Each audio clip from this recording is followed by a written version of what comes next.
ایرول باجار هولری کنگره پرورده به دروشما گش پیدان نرخن مروی دست به کار خوب و دما سیروجان دست به کرو و بردوام بکه.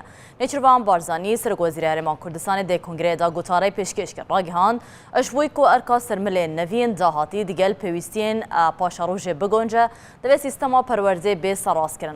نیچروان بارزانی هروها گوت اگر سیستما پرورده که بردوام نینو کرن او پرورده نکارج و پیشخستنا ولات آلی کار به.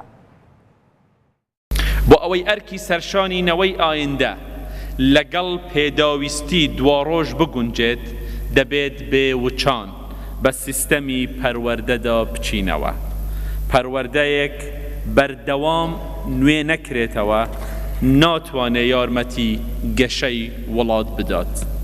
ناتوانێت ببێتە فاکتەری سەرەکی بۆ دۆزینەوەی چارەسەری گرفتی کۆمەڵایەتی سیاسی ئابووری تەکنۆلۆژی و دەرونی لە وڵاتەکەمان.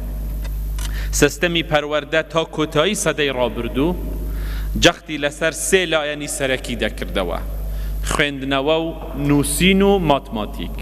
بۆ پتر لە سەدەیەک ئەوە بەس بوو.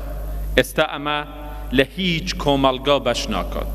سەدەی نوێ جگە لە خوێندنەوە و نووسین و ماتماتیک پێویستی بە لێهاتوویی زانست و شارەزایی هەیە بۆ ئەوەی نەوەی ئایندە ئامادە بکرێت بۆ سەرکەوتن لە ژیانی پاش قوتابخانە و زانکۆ. سیستەمی پەروەردەی کوردستان دەبێت قوتابی بە شێوەی نوێ و گونجاو لەگەڵ سەردەمی نوێدا ئامادە بکات. جگە لە خوێندەواری و فێرکردنی بنەڕەتی قوتابی ئێستا و ئایندەی کوردستان دەبێت لێهاتوویی تایبەتی هەبێت.